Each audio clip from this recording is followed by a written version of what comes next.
Good morning everyone, मैं हूं आकांक्षा और आपका इस चैनल पर बहुत बहुत स्वागत है। हमने पिछले लेक्चर में पुर्तगालियों के बारे में पढ़ लिया था काफ़ी अच्छी तरीके से कि वो कैसे भारत आए, ठीक है, कौन कौन से गवर्नर आए, उनका योगदान क्या क्या रहा, प्लस उनके पतन का कारण क्या क्या था। तो उसके बाद देखिए, जब पुर्तगालियों के बाद जो है भारत में डच आए थे।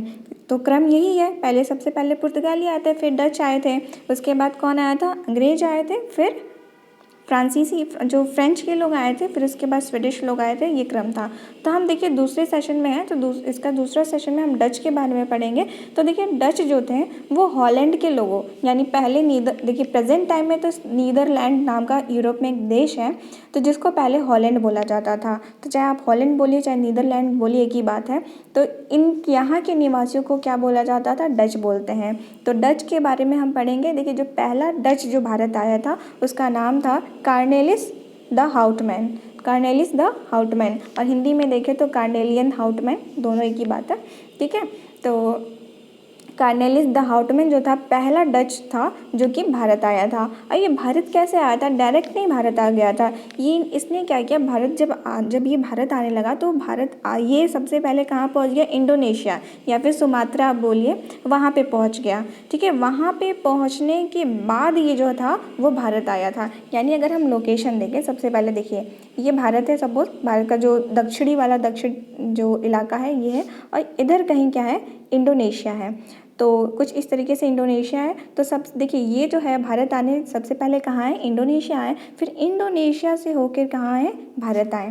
तो ये चीज़ आपको क्लियर हो गई होगी। तो डच किस तरीके से भारत में आए, और हमने बताया था पुर्तगाली भी किस तरीके से भारत आए थे। दोनों चीज़ आपको अच्छी तरीके से क्लियर हो गई होंगी। वे कहाँ से आए थे, किस रास्ते से, केप ऑफ गुड होप्स के रास्ते से आए थे। ये किस रास्ते से आए थे, इंडोनेशिया के रास्ते से ये भारत पहुँचे थे। क्लियर। अब अगला देखिए, तो पहला डच हम बात करें कौन था, कार्नेलिस द हाउटमैन था पहला डच जो कि भारत आया था। उसके बाद देखिए इन्होंने 1602 में डच ईस्ट इंडिया कंपनी की स्थापना की थी, और इनकी पहली फैक्ट्री कहाँ पे थी, पहली फैक्ट्री जो स्थापित की थी वो 1605 में मसूलीपट्टनम में स्थापित की थी, और दूसरी फैक्ट्री कहाँ स्थापित की थी, पुलिकट में। हमने देखा था, देखिए कंपैरिजन करके भी आप चलते रहिए। हमने पुर्तगाली पढ़ लिया है, ठीक है, और यहाँ हम डच पढ़ रहे हैं, तो दोनों का कंपैरिजन हम करते करते हुए चलेंगे, साथ में साथ याद भी करते चलेंगे। तो देखिए पुर्तगाली जो है, अब देखिए इसको तो है ना आपको बहुत ज़्यादा फोर्स करके याद करने की कोई ज़रूरत नहीं है। सिर्फ देखिए किस रास्ते से आए और इनकी पहली फैक्ट्री कौन सी थी। देखिए जो पुर्तगाली थे वो इधर से आए थे, तो यहाँ पे कुछ पड़ता है क्या, कोचीन। तो यहाँ पे इन्होंने अपनी फैक्ट्री कहाँ लगा ली, कोची में लगा ली। अब देखिए जो डच थे वो इंडोनेशिया से आए थे, यानी थे तो नीदरलैंड के, लेकिन आए तो इंडोनेशिया के रास्ते से थे ना।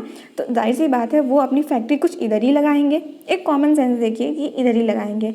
तो यहाँ पे जो पहली फैक्ट्री आंध्र प्रदेश में, ये मसूलीपट्टनम पड़ता है आंध्र प्रदेश में, वहाँ पे इन्होंने अपनी पहली फैक्ट्री 1605 में लगाई थी।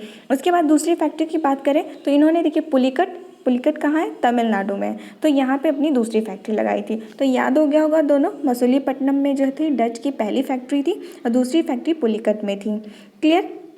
अब देखिए यहाँ पे हम दूसरी फैक्ट्री क्यों इतना फोर्स कर रहे हैं दूसरी फैक्ट्री को याद करने के लिए, वो इसलिए क्योंकि दूसरी फैक्ट्री में इन्होंने क्या किया था, सोने के सिक्कों को ढालना शुरू किया था। और सोने के सिक्कों को क्या कहते थे ये लोग, पैगोडा कहते थे। तो ये बहुत ज़्यादा फेमस हुआ था कि सोने के सिक्कों को ढालना शुरुआत किया था कहाँ से, पुलिकट से, अपनी जो इनकी दूसरी फैक्ट्री थी। तो और इन सोने के सिक्कों को क्या कहा जाता था, पैगोडा कहा जाता था। तो अगर आपसे ये प्रश्न पूछा जाए कि पैगोडा की शुरुआत किसने की थी, तो आप क्या उत्तर देंगे, डच ने।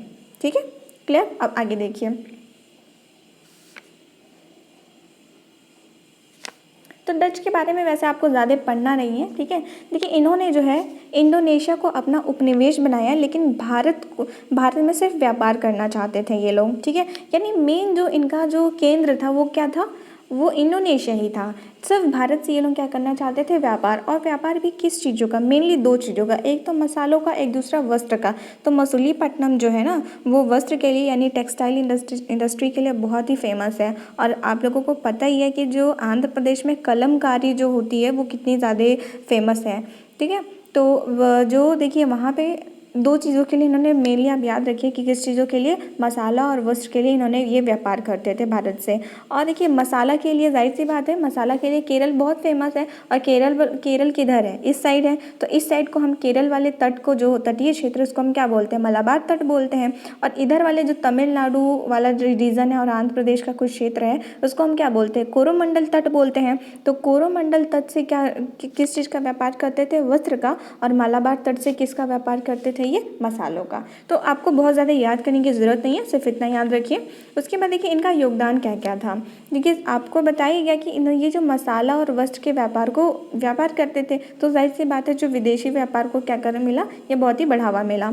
उसके बाद सूरत को इन्होंने क्या बनाया था, एक व्यापारिक केंद्र बनाया था। उसके बाद अगला देखिए, पैगोडा के नाम से सोने के सिक्के चलाए थे। तो आपसे पूछा जा सकता है कि पैगोडा की शुरुआत किसने की, तो डचों ने शुरुआत की थी।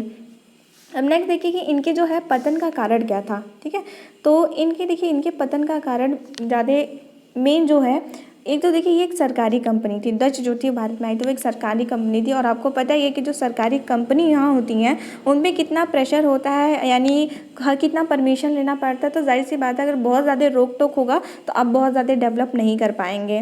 तो इस एक तो मेन ये कारण था। दूसरा कारण ये था कि इनकी जो रुचि थी, इनका जो मेन इंटरेस्ट था वो इंडोनेशिया में था, मतलब भारत में उतना ज़्यादा नहीं था। मेन इनका इंटरेस्ट जो था वो कहाँ था, इंडोनेशिया में ही था। दूसरा ये रीज़न है। और तीसरा बहुत ही बड़ा रीज़न है कि 1759 में एक वेदरा का युद्ध होता है। और वेदरा का युद्ध देखिए किसके किसके बीच में होता है, अंग्रेज़ों और डचों के मध्य होता है, डचों के बीच में होता है, जिसमें डच की हार हो जाती है और ये फाइनली समझ लिए यहाँ से चले ही जाते हैं, ऐसा समझिए। और अंग्रेज़ जो है वो जीत जाते हैं, यानी डच जो है अब कुछ नहीं रहे हैं भारत में, है ना। तो वेदरा का युद्ध इंपॉर्टेंट हो जाता है, पूछा जाता है कि वेदरा का युद्ध किसके किसके बीच में हुआ था, तो अंग्रेज़ों और डचों के बीच में हुआ था। और यहाँ से डच बिल्कुल समाप्त ही हो गए थे, ऐसा समझिए।